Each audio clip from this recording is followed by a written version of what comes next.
In the 41st millennium, the laws of physics are merely suggestions and faith reshapes reality itself. But what happens when something from beyond the veil of stars arrives with its own immutable laws? When a spirit of pure vengeance, bound by cosmic justice older than the Imperium's oldest lies, crashes into a universe where mercy is heresy and compassion is weakness. The answer would be written in hellfire across 1,000 worlds, and the Imperium of Man would learn that some judgments cannot be appealed even by the God Emperor himself. The sky above Cadia Secundus tore open without warning. No warp signature, no distortion in the immaterium that the astropaths could detect. One moment the night was filled with the usual crimson haze of the Great Rift's distant glow. The next, a column of green-white flame punched through reality itself, screaming down from the void like the Emperor's own wrath made manifest. It struck the ash wastes 40 kilometers from Kazar with the force of an orbital bombardment. Seismic sensors registered the impact across 3 continents. Augur arrays exploded in showers of sparks as their machine spirits shrieked and died. In the fortress city's command basilica, Castellan Cruz watched pict feeds dissolve into static and felt ice crystallize in his augmetic heart. "Vox all stations," he commanded, his voice cutting through the controlled chaos of the command center. "Battle protocols. Whatever came through that hole in the sky, we contain it immediately." 3 Chimera transports carrying a full platoon of Cadian shock troops reached the impact crater within an hour. What they found defied every combat briefing, every tactical doctrine, every prayer to the Emperor they'd memorized since childhood. The crater was still burning. Not with promethium or plasma residue. Those flames they understood, had trained with, had seen brothers and sisters in the Emperor's endless wars. This fire was wrong. It danced in colors that hurt to perceive. Bone-white threaded with sickly green. Flames that cast no heat, yet made the soul itself recoil. The air tasted of sulfur and scorched metal and something else, something that made even veteran guardsmen grip their lasguns tighter. At the crater's center stood a figure wreathed in impossible flame. It was humanoid, roughly. 2 meters tall, skeletal structure visible through gaps in the hellfire that clung to its form like a second skin. A skull, bleached white and burning with eye sockets that held emerald infernos, turned toward the approaching Cadians. Chains wrapped around one arm, links forged from metal that seemed to exist in more dimensions than reality should permit. The flames intensified as it moved, consuming nothing, yet somehow hungry. The figure wore the tattered remains of leather clothing, alien in design.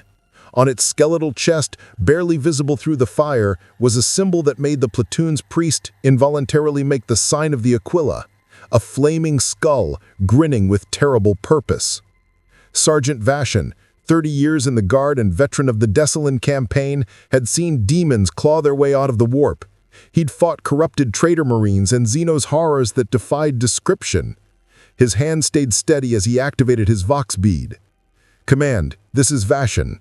We have visual on the anomaly, requesting immediate classification." Static crackled. Then Castellan Cruz's voice, tight with barely controlled alarm. "Describe it, Sergeant." "Humanoid, approximately 2 meters, wreathed in—" "Emperor, preserve us, sir. It's wreathed in flames that don't burn. Skeletal features. Unknown classification. Advise." The figure moved. Not walked. Moved. Space itself seemed to reject its presence, reality bending slightly with each step as it climbed out of the crater. The hellfire burned brighter, and for just a moment, Vashon could have sworn he heard something, a roar that came from everywhere and nowhere, the sound of judgment rendered in a language older than Gothic, older than human speech itself. "Hold position," Castellan Cruz commanded through the Vox. "Repeat, do not engage." Too late. Private Hendricks, 17 years old and fresh from his first combat drop, saw the demon, because what else could it be, advance toward their position, saw its burning eye sockets fix on their squad, made the decision that 1 billion Imperial Guardsmen had made before him, better to die fighting than wait for damnation to arrive. He opened fire. The lasgun's discharge lit up the ash wastes, a ruby beam that would have punched through flak armor at this range. It struck the figure's center mass and simply vanished, consumed by the hellfire or absorbed into whatever impossible physics governed the entity's existence. The figure stopped, turned its skull fully toward Hendrix. The young guardsman screamed, not from pain, from something far worse. His lasgun clattered to the ground as he fell to his knees, hands clutching his head. The scream went on, raw terror and anguish, and something that sounded almost like confession.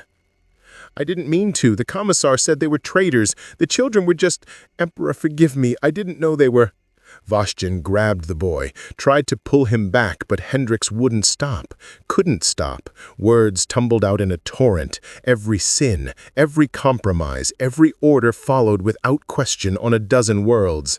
The private's eyes were locked on the burning figure, and in those emerald flames, Vashtin caught a glimpse of something that made his blood run cold. Judgment. Pure, absolute, and utterly without mercy. Then it released the boy. Hendrix collapsed, unconscious but breathing. The figure regarded the remaining Cadians with those terrible burning eyes, and when it spoke, its voice was like gravel scraping across steel, layered with something vast and ancient. Guilty.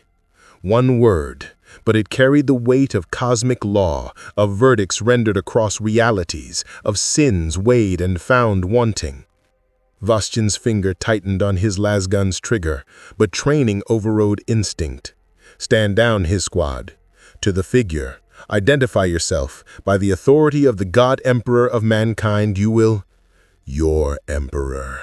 The figure's skull tilted slightly.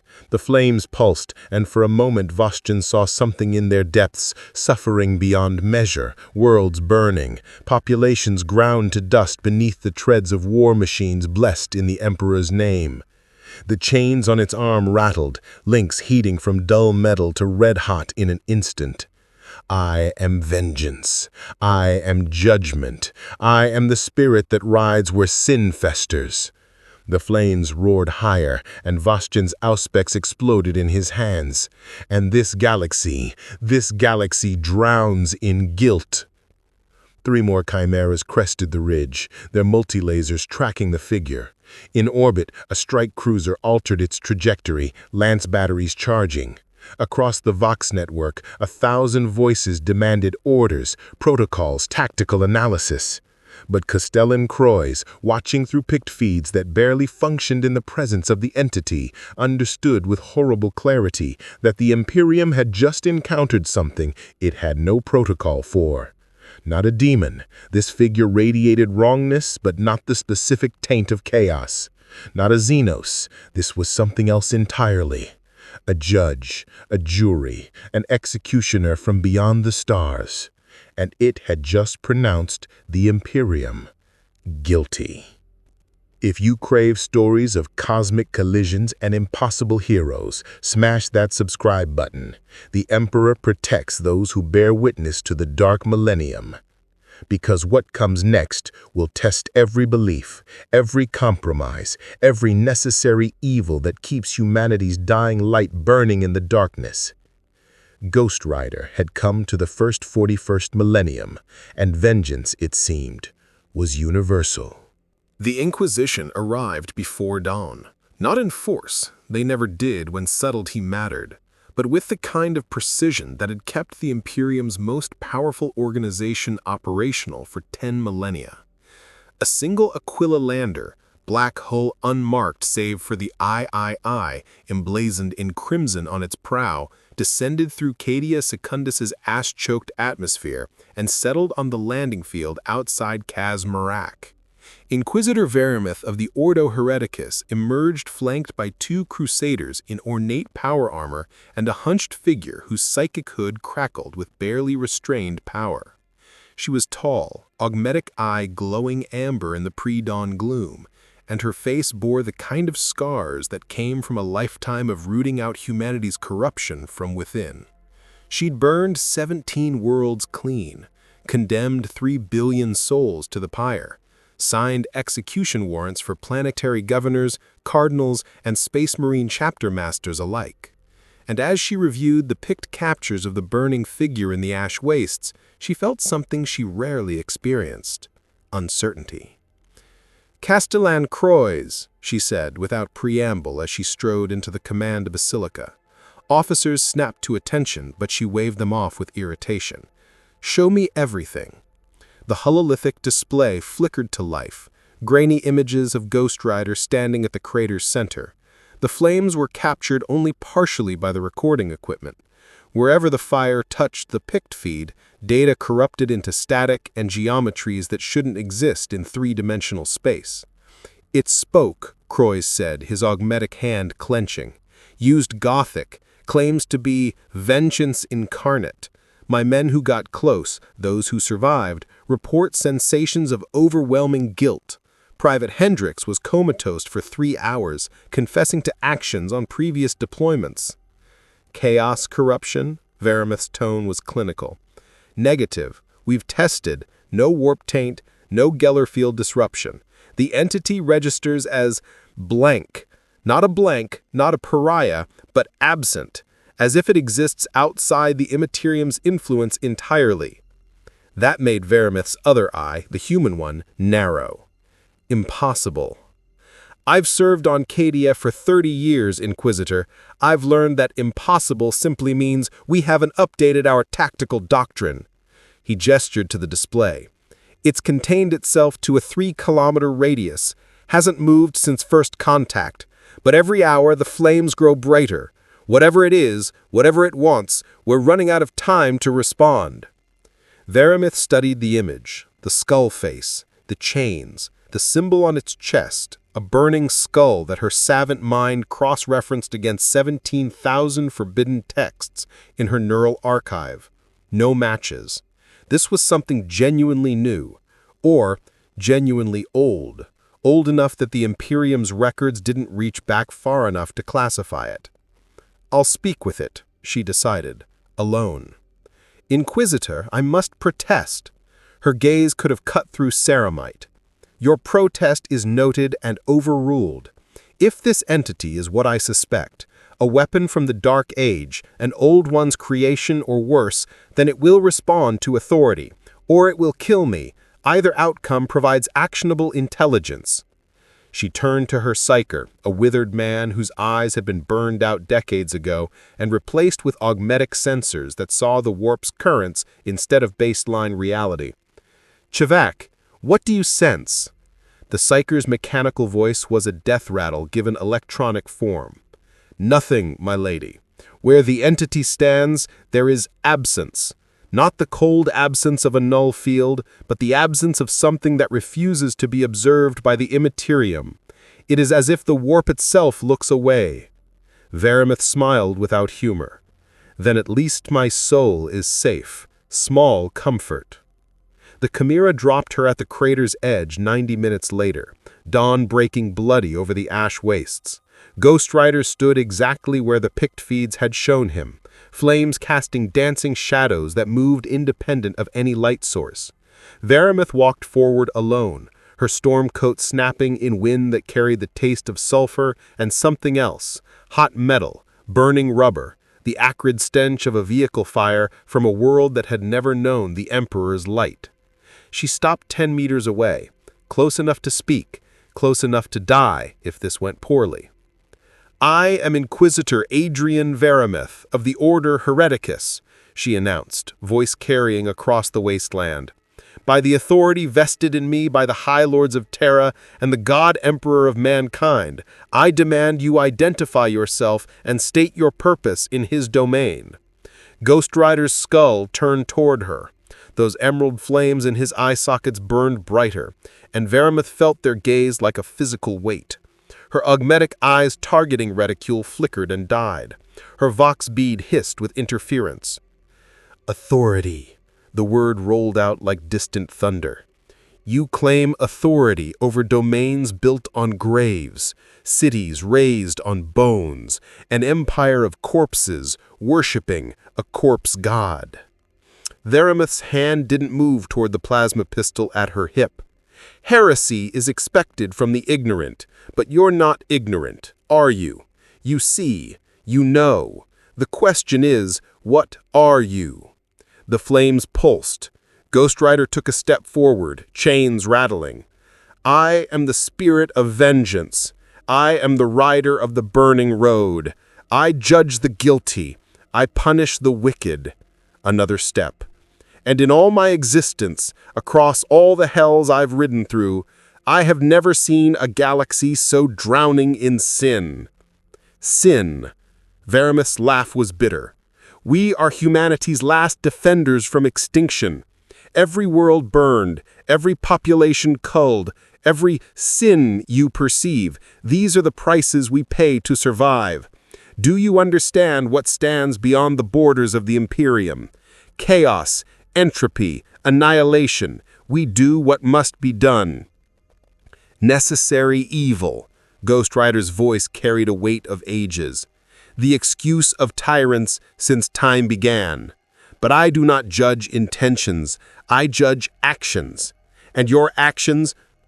The flames roared higher. Your actions scream across the stars. Varanith felt it then, the edges of whatever power this entity wielded. Not the warp's corruption, but something else. Something that made her augmetic implants burn cold and her human eye water. For just a moment, she saw herself as Ghost Rider saw her. The labor camp on Varagast, where she'd ordered 12,000 suspected heretics worked to death in the Prometheum refineries. The cathedral on Sanctus Ridge, where she'd burned a beloved cardinal alive for the crime of showing mercy to Xenos refugees. The children. Emperor preserve her, the children on Mordia, who'd been born with psychic potential and whom she'd personally delivered to the Black Ships, knowing full well what fate awaited them. Necessary. All of it necessary. All of it to preserve humanity's future. But in Ghost Rider's gaze, necessity provided no absolution. You judge me? Varamith's voice was steel over ice. I have saved billions. Every life I've taken to preserve 1,000 more. Can you say the same, creature? Or do you simply destroy what offends your alien sense of morality? Ghost Rider was silent for a long moment.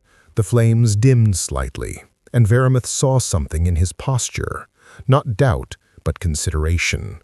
Recognition, perhaps, of a question that had weight. I do not judge lightly, but I judge truly. And you, the skull tilted. You believe every word you speak. That makes you more dangerous than any demon I've faced. Then judge me, Varamith challenged. Use whatever power you possess. Look into my soul and render your verdict. But know this, if you destroy me, you destroy the Imperium's best chance of understanding you.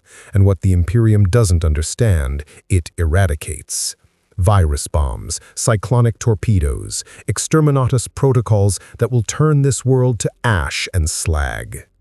She took a step forward, arms spread.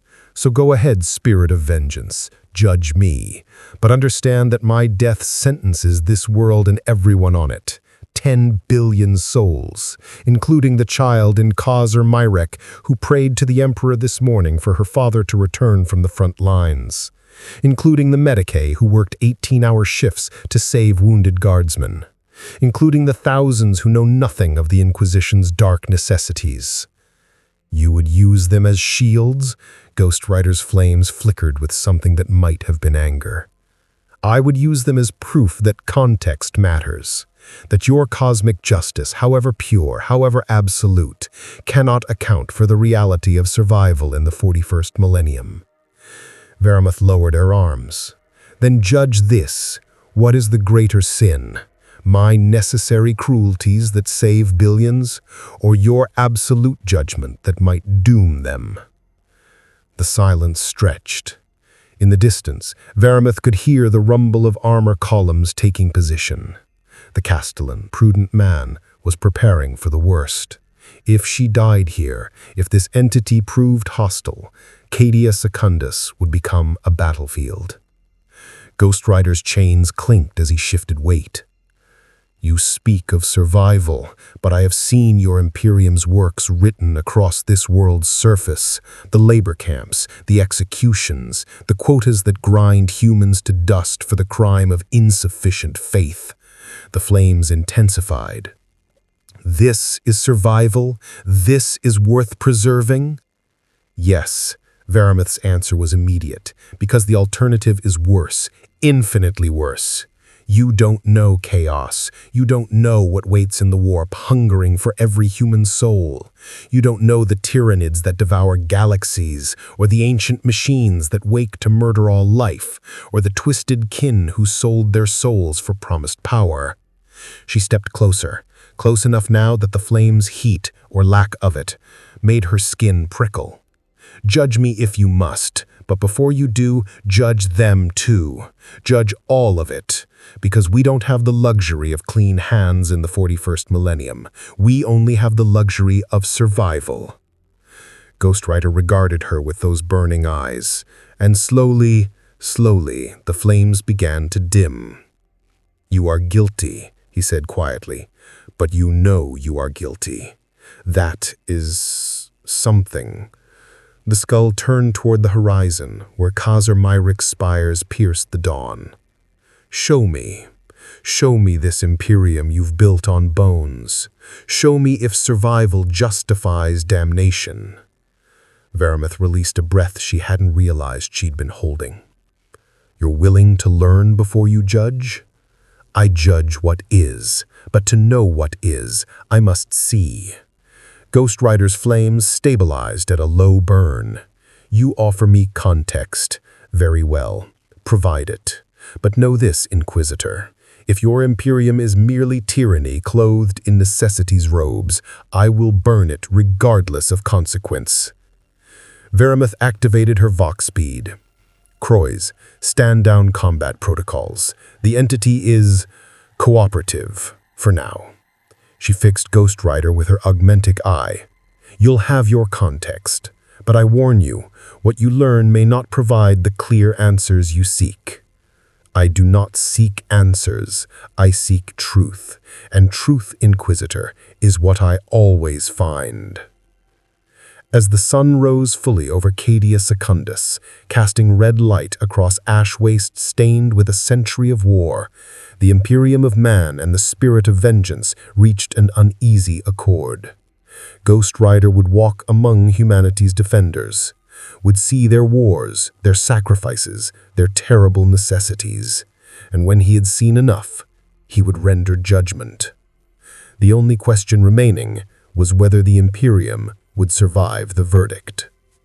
Khazar Myr'ak was a monument to human endurance in the face of annihilation. Its walls rose 300 meters, adamantium and brockcrete fused into fortifications that had withstood 6 Black Crusades. Every street was a kill zone, every hab block a potential fortress.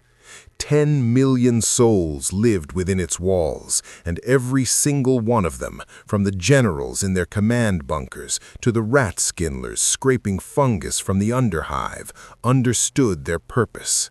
Hold the line or die trying. Ghost Rider walked those streets under Inquisitor Varamith's escort, and the flames that wreathed his skeletal form cast dancing shadows across walls scarred by 10,000 years of war. The civilians reacted predictably. Some fled, some fell to their knees in prayer, mistaking the spirit of vengeance for some manifestation of the Emperor's judgment. Some simply stared, shock rendering them immobile as this impossible figure strode past their ration queues and manufactorum gates. 72% of Khazar Myr'ak's population works in military production, Varamith narrated as they passed a vast factorum where thousands of workers assembled lasgun power packs in assembly lines that stretched beyond sight. 18-hour shifts, 6 days a week, rations calculated to provide exactly enough nutrition to maintain productivity. Ghost Rider's skull turned, watching a woman, barely 30 but looking 50, collapse at her station. Overseers hauled her away. Another worker took her place within seconds, the assembly line never pausing. She'll be cycled to medical processing, assessed for viability. If she can return to work, she will. If not, the Imperium has no room for those who cannot contribute to its survival. You work them to death. We work them to preserve humanity's future. Every lasgun they produce arms a guardsman who stands between your precious innocence and the horrors beyond the void. Varamith gestured to a viewing platform overlooking the manufactorum. You want context, here it is. This is not cruelty. This is mathematics. They climbed to the platform. From this vantage, Ghost Rider could see the full scope of the operation. 50,000 workers across 12 shifts, producing weapons at a rate that would have seemed impossible in the world he'd come from. The air was thick with chemical vapor and the hum of machinery. Every few minutes, the bells tolled for shift changes, and exhausted workers stumbled toward their hab blocks while fresh crews took their places. "How many die?" Ghost Rider asked. "Here, approximately 1,800 per year. Industrial accidents, exhaustion, chemical exposure." Varamith's augmetic eye tracked production metrics, scrolling across a data slate. "Do you know how many lives those weapons save? Conservative estimates, 3 million guardsmen per decade avoid death because they had reliable equipment. The mathematics are simple, cruel perhaps, but simple." Ghost Rider's flames pulsed as he watched an overseer beat a worker who'd fallen behind quota. The man's screams echoed across the factorum floor. No one stopped working. No one even looked. "And you feel nothing?" Varamith turned to face him fully. "I feel everything, every scream, every child who starves because their parents couldn't meet production quotas." Her voice was ice over molten fury. "But I feel something else, too, the weight of survival. Would you prefer I shut down this factorum, grant these workers rest and dignity, watch them smile as the Imperium's armies run out of ammunition and the Tyranids devour this world?" Before Ghost Rider could answer, alarms shrieked across the chasm. Varamith's vox bead crackled to life. "Inquisitor, warp signature detected, multiple contacts, Chaos Raiders bearing directly for Kazimirak." Her expression didn't change. "Time to orbital insertion? 90 minutes. They'll hit the northern battlements.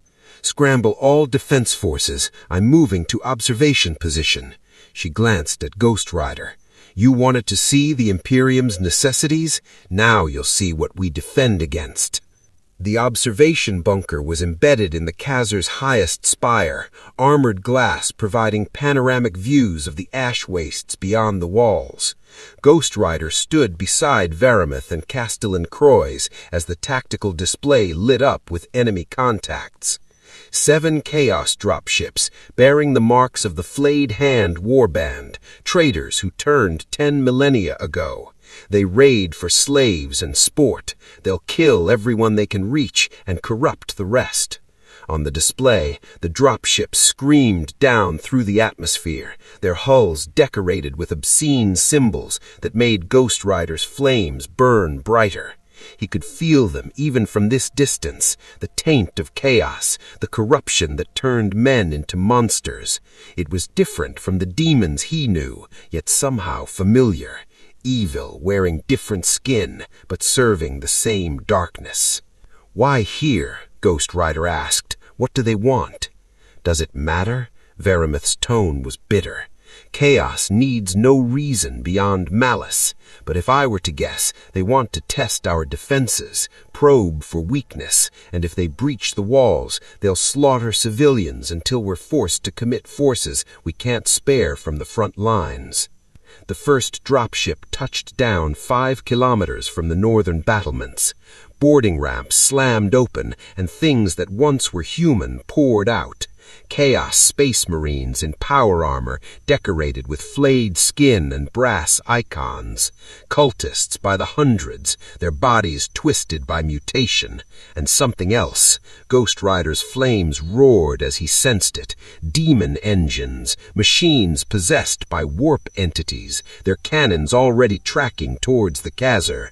"Defense batteries, fire at will," Croix ordered.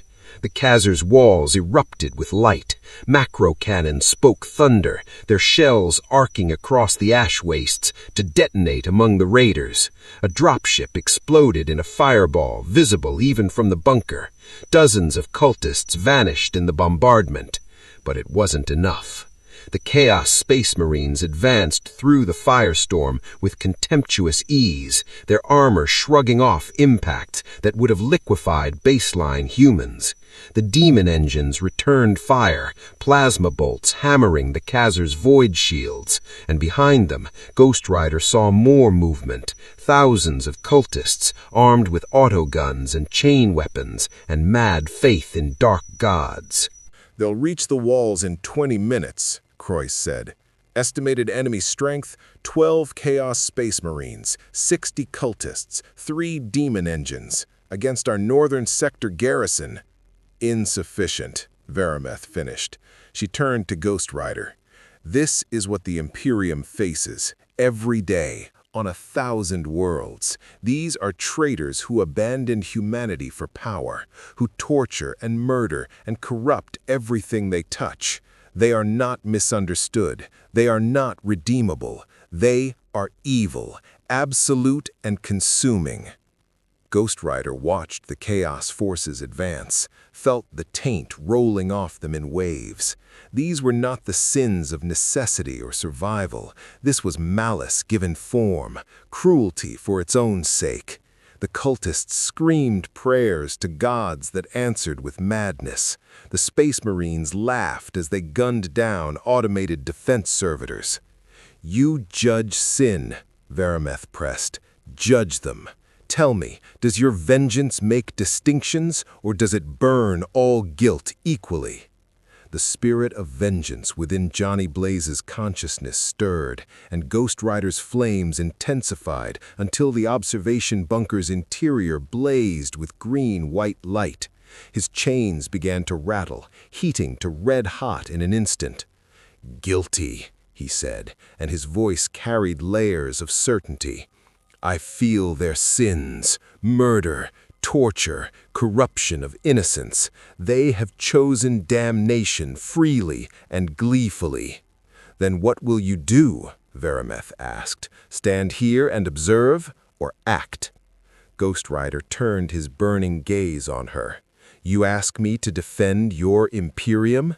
I ask you to defend the 10 million souls in this Khazar who did nothing to deserve what's coming. I ask you to show me that your vengeance serves justice, not merely judgment." Varameth's augmetic eye blazed amber.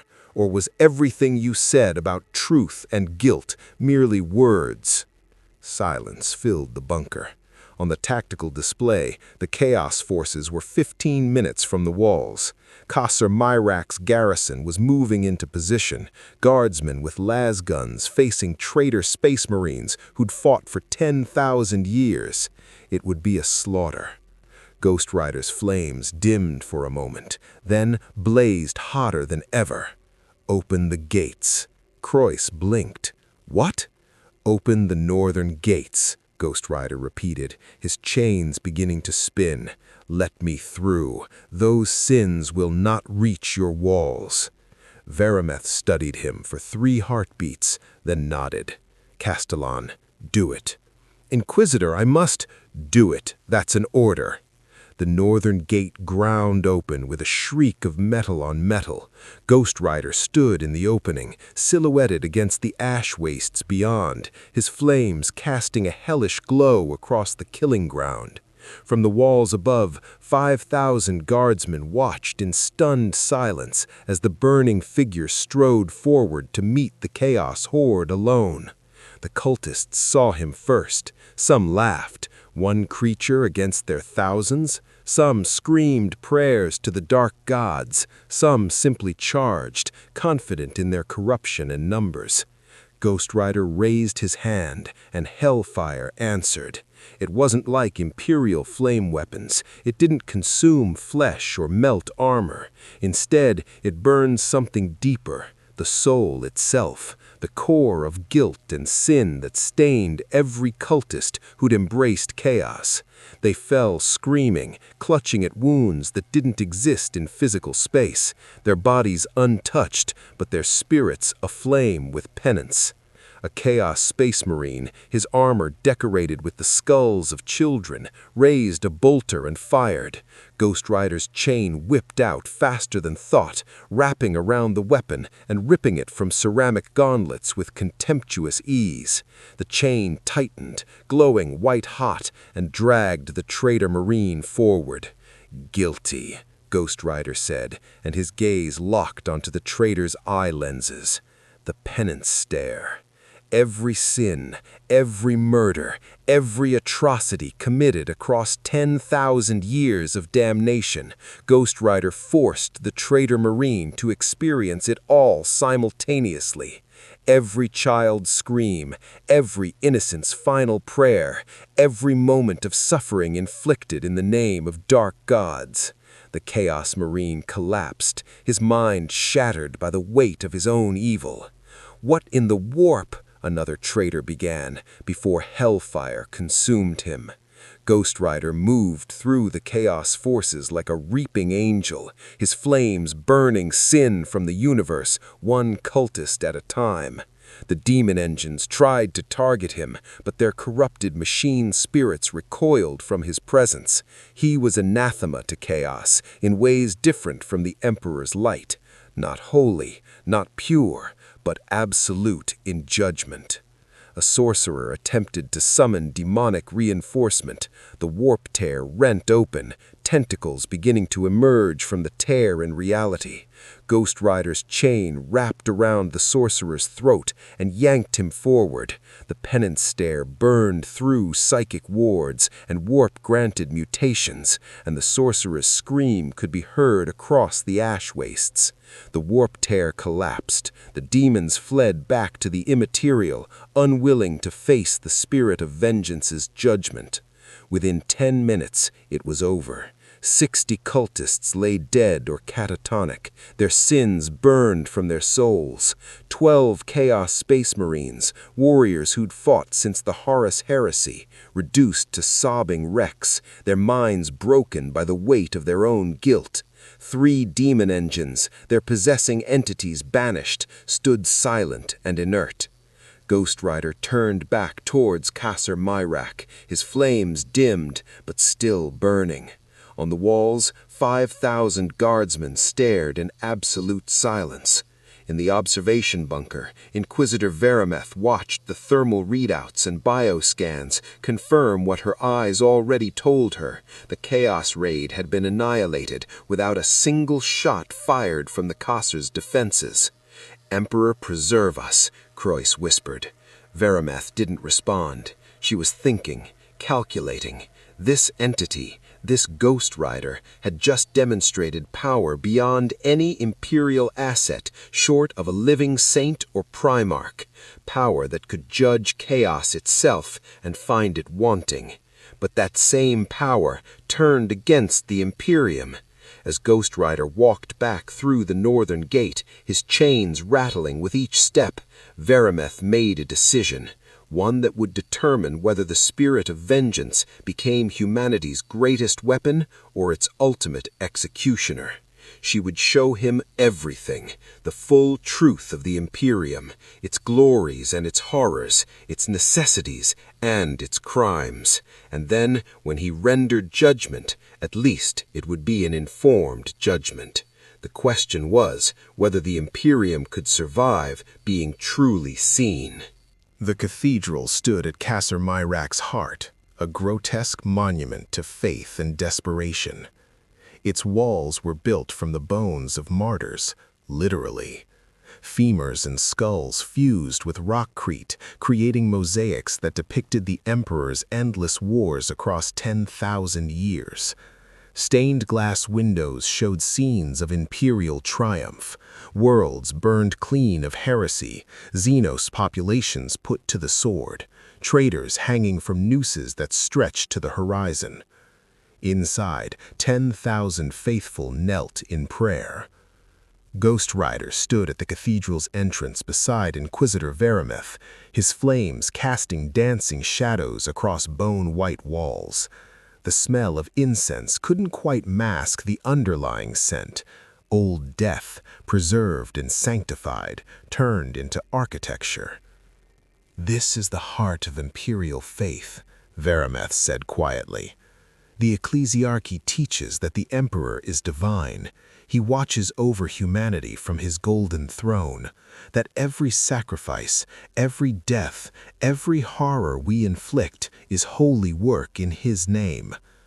She gestured to the congregation, families whose children had been taken by the black ships for psychic potential, veterans missing limbs from endless wars, factory workers who spent their lives producing weapons they'd never use, all of them praying with fervent desperation, seeking meaning in suffering. "Do you see it?" Verameth asked. "The guilt you sense, it's not malice, it's survival wrapped in faith's armor. They believe because the alternative is admitting that the horror has no purpose." Ghost Rider's skull turned toward her. "You defend this worship of necessary evil?" "I defend nothing, I explain." Verameth's augmetic eye tracked prayer rhythms, calculating faith's intensity through biometric data. "But answer me this, spirit of vengeance. If faith is all that stands between 10 billion souls and absolute despair, is the lie not mercy?" Before Ghost Rider could respond, the cathedral's massive doors opened behind them. A procession emerged, Cardinal Yestrix, draped in robes woven from the hair of saints, flanked by 2 battle sisters in power armor, decorated with purity seals and devotional scripture. The Cardinal's eyes went wide at the sight of Ghost Rider. Then he smiled, a terrible, radiant expression of absolute certainty. "A miracle," he breathed. "The Emperor sends his judgment made manifest." He dropped to his knees, aged joints cracking. "Holy Spirit of Flame, I welcome you to this house of worship. Come, let me show you the depths of our faith." Verameth's hand moved toward her plasma pistol, but Ghost Rider raised his chain in a gesture that might have been curious acceptance. "Show me." The lower cathedral was different from the sanctuary above.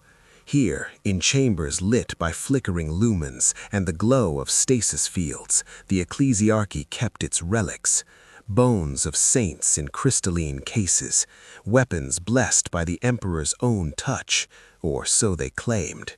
And something else, something that made Ghost Rider's flames burn with sudden intensity.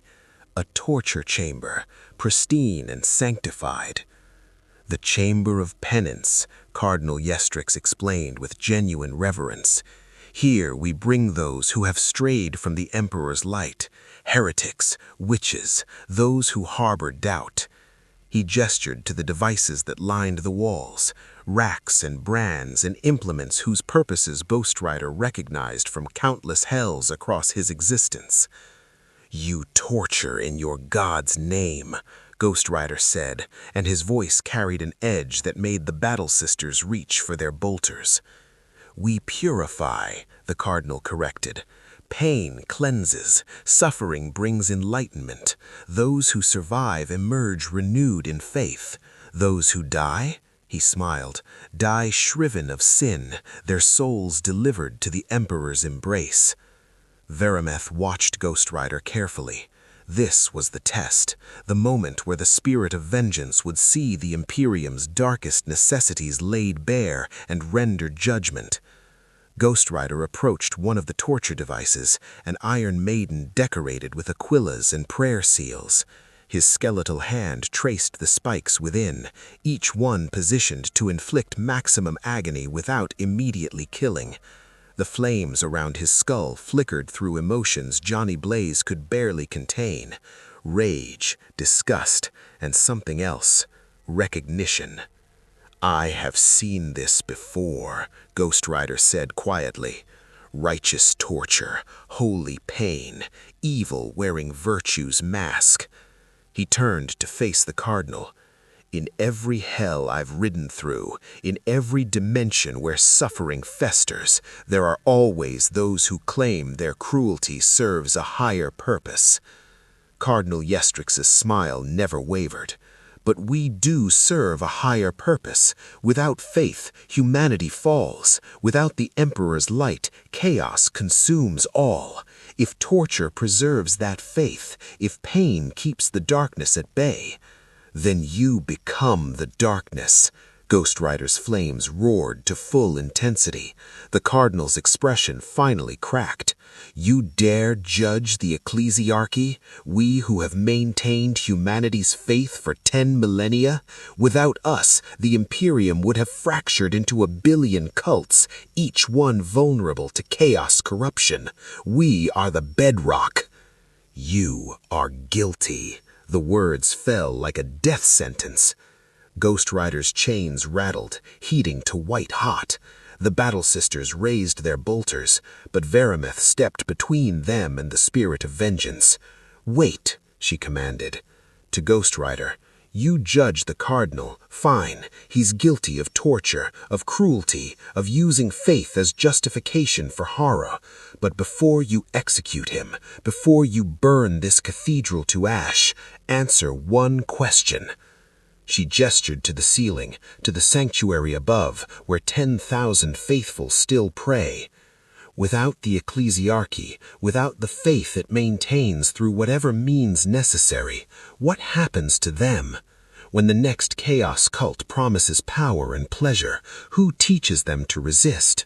When the next Xenos fleet arrives promising salvation, who reminds them that humanity must stand alone? You ask me to spare evil because it serves a purpose? I ask you to consider that in the 41st millennium, purity is a luxury we cannot afford. Yes, the ecclesiarchy tortures. Yes, it lies. Yes, it turns faith into a weapon and wields it without mercy. But it also gives billions a reason to hope, a reason to endure, a reason to believe their suffering has meaning." Ghost Rider's flames dimmed slightly.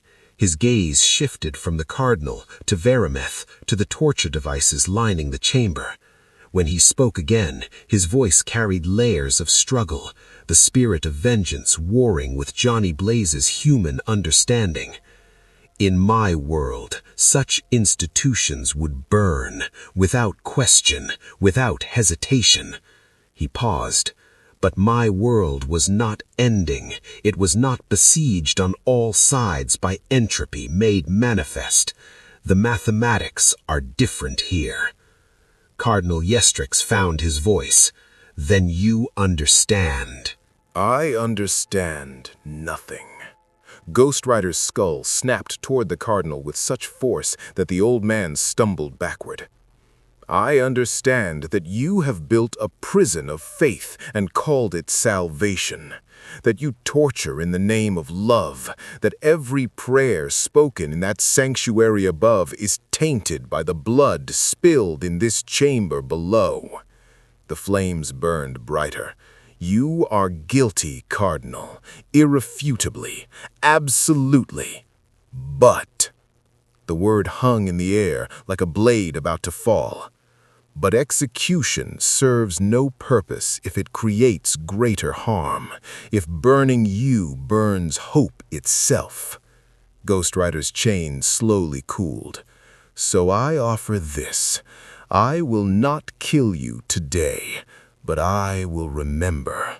Every sin, every scream, every soul broken on your holy implements. And if I find that your faith prison serves only to perpetuate suffering rather than prevent greater catastrophe, I will return, and my judgment will be absolute." He turned to Veraneth. Show me more. Show me the rest of your Imperium's compromises, because before I render final verdict, I will see all of it." They left the cathedral as dawn broke over Khazar Myrak. Ghost Rider walked in silence, his flames subdued but still burning. Verameth matched his pace, her augmetic eye tracking his body language for signs of impending violence. "You're learning," she observed, "that judgment without context leads to chaos. I'm learning that this universe is poison, that every choice leads to damnation, that survival requires becoming the monster." His skull turned toward her. "But I'm also learning that perhaps absolute judgment in an absolutely corrupted universe serves only to add more corruption. A pragmatic position. A compromise, and I hate compromise." The flames pulsed with frustrated fury. "In my world, vengeance was simple. Find the guilty, punish them, save the innocent. Here," he gestured to the Khazar around them, the factories grinding workers to dust, the battlements stained with a century of blood, the cathedral built from martyrs' bones. "Here, everyone is guilty, everyone is innocent, everyone is complicit in necessities that would damn them in any sane reality." Verameth's vox bead crackled. "Inquisitor, urgent transmission from orbit, codified as maximum priority." She activated her slate, read the message once, then again, her expression darkening. "What?" Ghost Rider asked. "Chaos forces, a full warband, 20 times the size of the raiders you destroyed. They're translating in-system. Estimated arrival, 6 hours. Verameth's jaw clenched. "They're not coming for slaves or sport. They're coming for you." "For me?"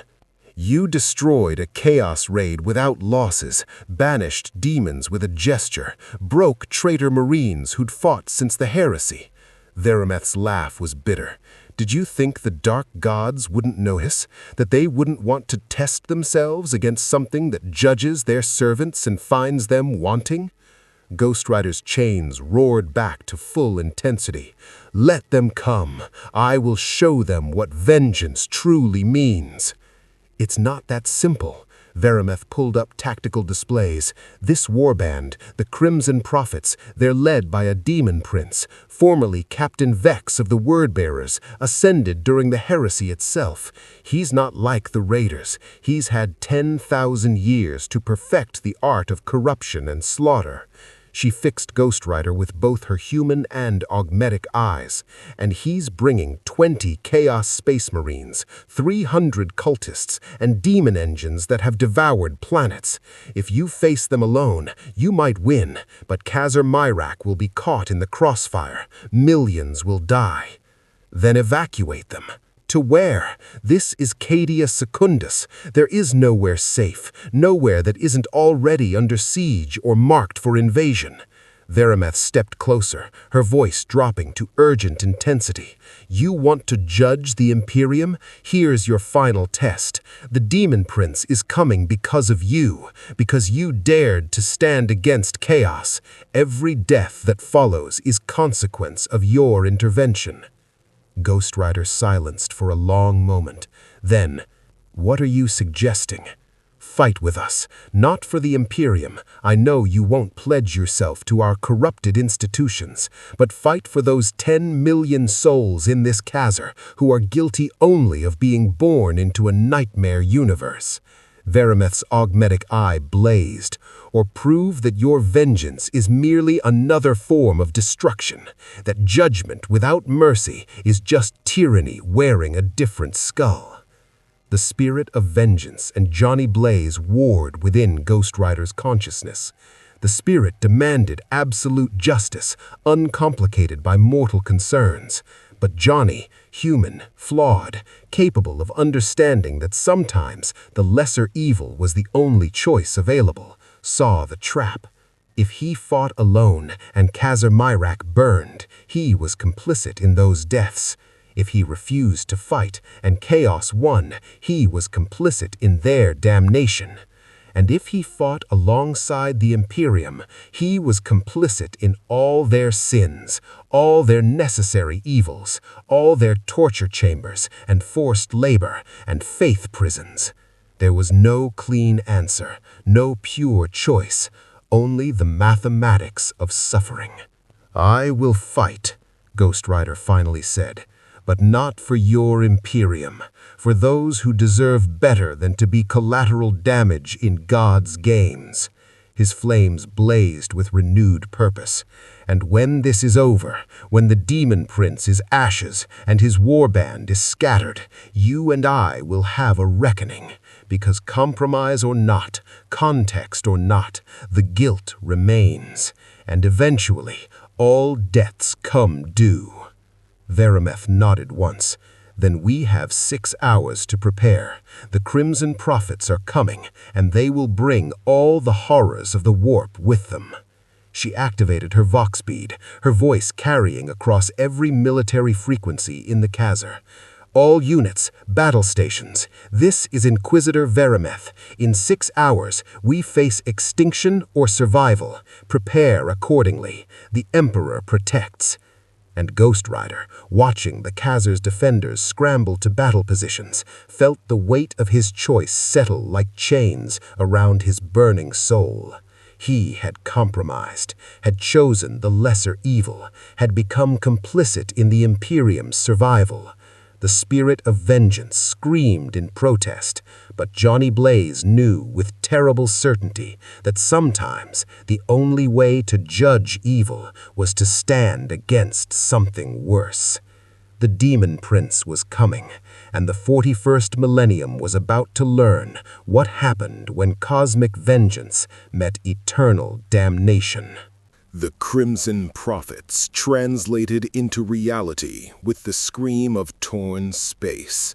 Their battle barge, the Apostate's Truth, emerged from the warp, trailing impossible colors and the psychic stench of corruption. 20 kilometers long, its hull decorated with scripture written in flayed skin and brass icons that burned the eye to perceive. Behind it came 3 escort cruisers and a dozen dropships, their engines howling with demonic possession. On Khazar Myrak's command battlements, Castellan Croix watched the augur readings with the calm of a man who'd stared at death 1,000 times and lived to see 1,001. "All batteries prepare for orbital bombardment. Void shields to maximum. Get every civilian into the deep shelters. If we lose the upper levels, I want survivors to tell the story." He turned to Inquisitor Verameth. "Inquisitor, your assessment." Verameth studied the tactical displays, her augmetic eye parsing data streams faster than any baseline human. "The Demon Prince won't bombard from orbit. He wants to test himself against Ghost Rider personally. Expects to land within the hour, likely at the northern gate, scene of his warband's humiliation." "Then we fortify." "No." Ghost Rider's voice cut through the tactical chatter. He stood at the battlement's edge, flames burning low but intense. "You fortify nothing. You evacuate the northern sectors and let me face him in the killing ground beyond your walls." Croix's augmetic hand clenched. "Tactically inadvisable. If you fall, the Demon Prince reaches our walls unopposed." "I will not fall." "With respect, creature, you don't know what you're facing. Demon Princes are beyond mortal comprehension. They've been granted immortality and power by the dark gods themselves. Captain Vex tore apart a Titan with his bare hands during the Siege of Terra. He's had 10,000 years to perfect the art of slaughter." Ghost Rider turned his burning gaze on the Castellan. "And I am the spirit of vengeance. I have judged gods and found them wanting. I have burned demons older than your Imperium. Your Demon Prince is guilty, and the guilty always fall." "Confidence or arrogance?" Verameth asked quietly. truth. The Inquisitor studied him for 3 heartbeats, then nodded. Castellan, evacuate the northern sectors, withdraw all forces to secondary positions, but keep the lance batteries hot. If Ghost Rider falls, we burn everything beyond the walls to ash. Croix wanted to protest. 30 years of military doctrine screamed that this was insanity. But he'd also watched this burning entity annihilate a chaos raid without taking a wound. Sometimes you had to trust the assets you had rather than the tactics you knew. By your command, Inquisitor, Emperor preserve us all. Ghost Rider stood in the ash wastes as the Crimson Prophet's dropships screamed down from orbit. The northern gate was sealed behind him. 10 million souls huddled in the chasm's depths, their prayers a psychic hum that Ghost Rider could feel, even through the warp's interference with his powers. They prayed to the Emperor, to saints, to anyone who might deliver them from the horror descending from the stars. They did not pray to him. Ghost Rider was fine with that. He was not salvation. He was judgment. The first dropship hit the ground 300 meters away. Boarding ramps slammed down, and Chaos Space Marines emerged in disciplined formation. Word-bearers, their crimson armor decorated with blasphemous scripture in languages that predated human speech. Each one was a veteran of the Long War, bearing scars from battles that had razed worlds.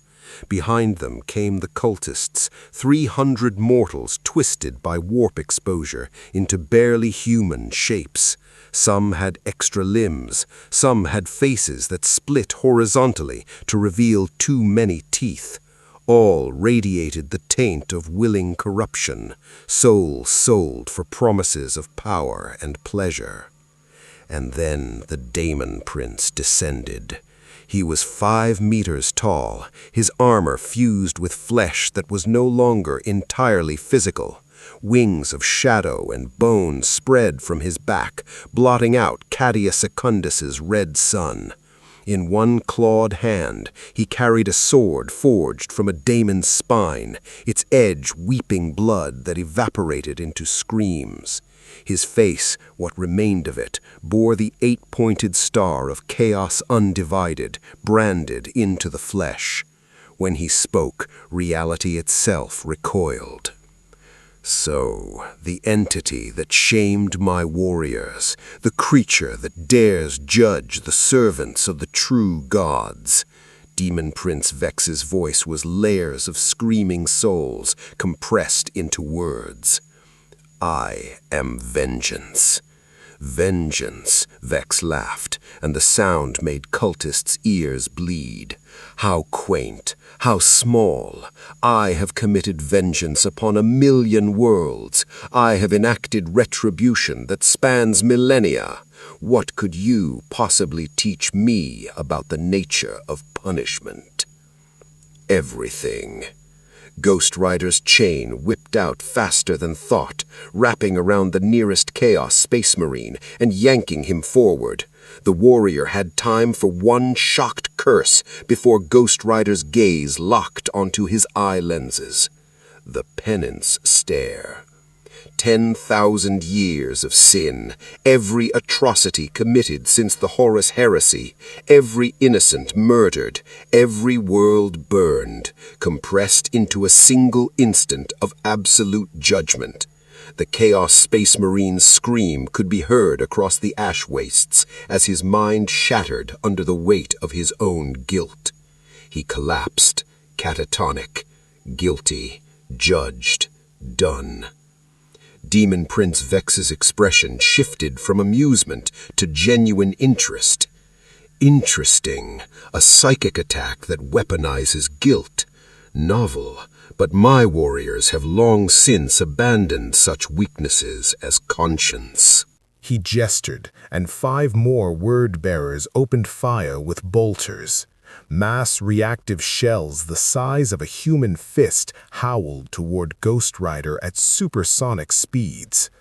Ghost Rider didn't dodge, didn't need to. The hellfire that wreathed his form intensified, and the bolter rounds simply ceased to exist as they entered his aura.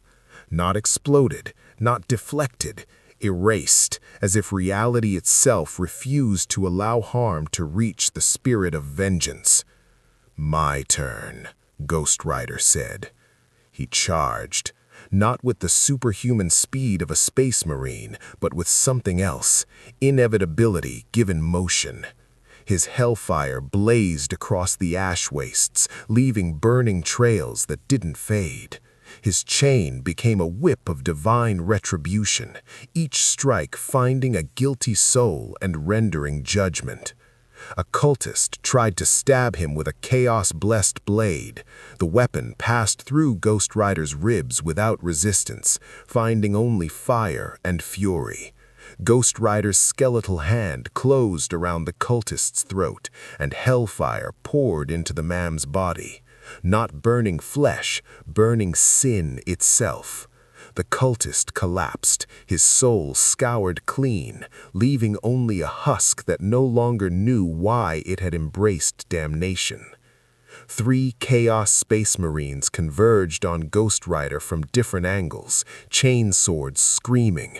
He spun, his chain wrapping around all 3 simultaneously. Hellfire raced along the links, and the warrior's ancient armor began to glow red-hot. They tried to break free, but Ghost Rider's strength was beyond physical. It was the strength of cosmic law, of judgment that could not be denied. He yanked all 3 warriors toward him and delivered the penance stare in sequence. 1, 2, 3. Each one fell, their minds broken by the weight of millennia of guilt. Demon Prince Vex watched this display with growing fascination. You're not judging their actions, you're judging their very existence. Every choice that led them to this moment weighed and found wanting. He flexed his wings. How absolutely tyrannical. I approve. He moved. One moment Vex stood 300 meters away. The next, he was before Ghost Rider, his demon sword descending in an arc that split the air with displaced reality. Ghost Rider raised his chain to block, and the impact sent shockwaves across the ash wastes that shattered windows in Khazar Mirok's outer walls.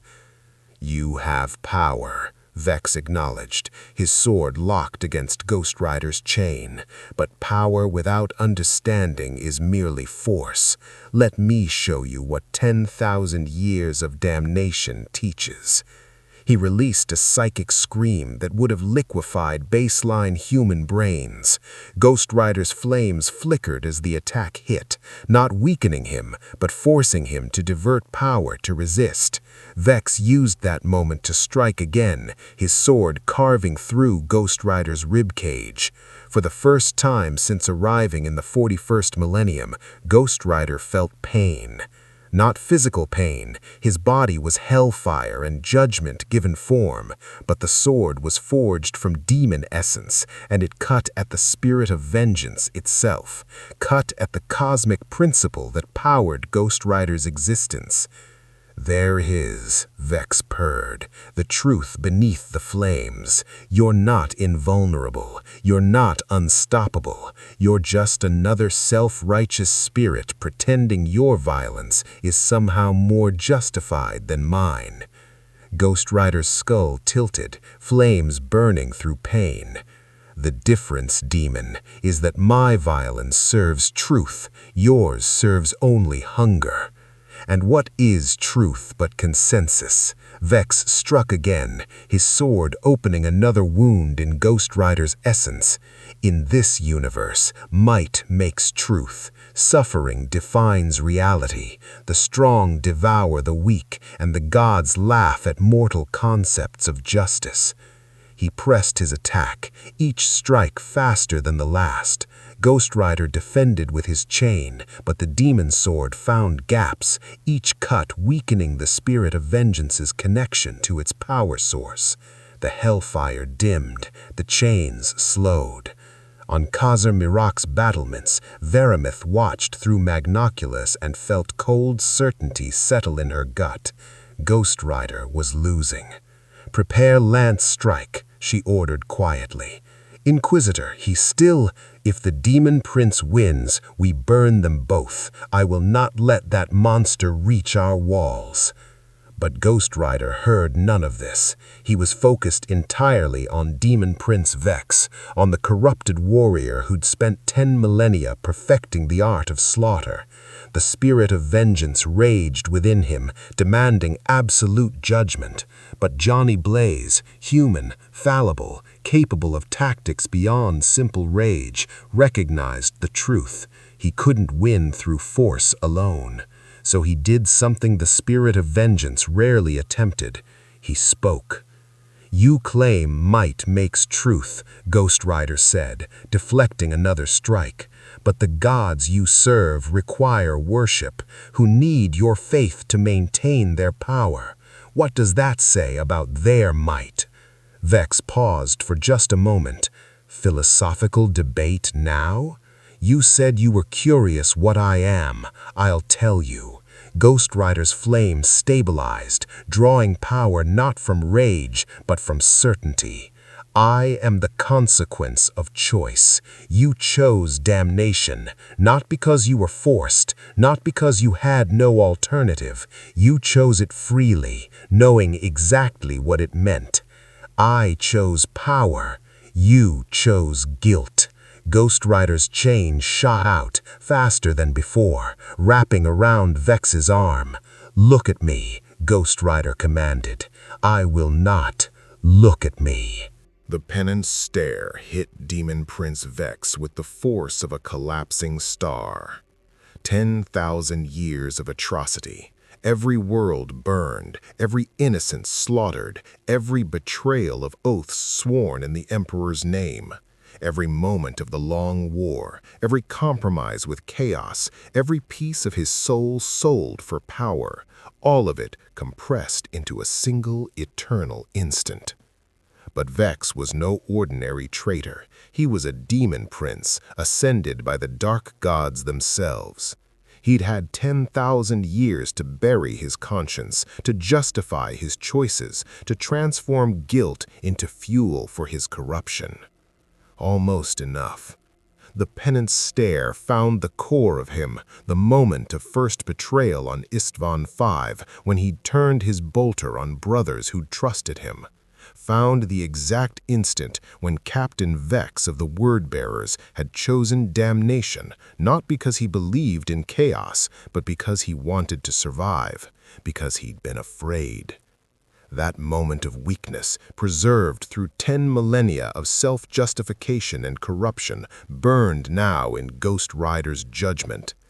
Vex screamed, not with rage or defiance, but with recognition, with understanding of exactly what he'd become and why. And for one brief, terrible moment, he regretted everything. Ghost Rider released him. The Demon Prince collapsed to his knees, his nerveless sword falling from fingers. Around them, the remaining chaos forces, word-bearers and cultists alike, stared in shock at their master brought low. "You are guilty," Ghost Rider said, his voice carrying across the ash wastes. "But you know you are guilty. That knowledge is your penance. Live with it. Exist forever knowing exactly what you chose and why." He turned away, walking back toward Khaz Mirak. Behind him, Demon Prince Vex knelt in the ash, his mind shattered not by madness, but by clarity, by perfect, horrible understanding of his 10,000-year-long mistake. The chaos forces broke. Without their leader, without purpose, they fled back to their dropships. Some would escape, some would be destroyed by Khaz Mirak's orbital defenses. None would return. On the battlements, Inquisitor Veramith watched Ghost Rider approach the northern gate and felt something she hadn't experienced in decades: awe. "Open the gate," she commanded. "Our ally returns." As the massive doors ground open, Ghost Rider walked through to find the entire northern sector garrison assembled. Guardsmen stood at attention, officers saluted, even the commissars seemed uncertain how to respond to this entity that had defeated a demon prince through sheer force of judgment. Ghost Rider ignored them all, walking directly to Verameth. "It's done," he said simply. "You spared him. I gave him penance. Death would have been mercy. Understanding is punishment." Ghost Rider's flames dimmed to their lowest intensity since arriving in the 41st millennium. "And now, Inquisitor, we have our reckoning." Verameth nodded slowly. She'd known this moment was coming, had prepared for it as best she could, but standing before the spirit of vengeance, knowing he'd just broken a demon prince with truth alone, she felt the full weight of her own guilt settling on her shoulders. "Then judge me," she said. "Judge the Imperium. Judge all of it. But know this, whatever verdict you render, we will continue. We have no choice. Survival demands it." Ghost Rider studied her with those burning emerald eyes, saw every sin, every necessary evil, every torture chamber and forced labor camp and cathedral built from martyrs' bones, saw the Imperium for exactly what it was, a rotting corpse of an empire, held together by faith and fear and the blood of trillions. And saw, too, what it stood against, the horrors beyond its borders, the chaos that would consume every soul, the Xenos that would exterminate humanity without hesitation, the mathematics of survival in a universe designed for extinction. When he finally spoke, his voice was quiet, almost human. "I have seen enough," Ghost Rider said. "I have judged your Imperium and found it guilty.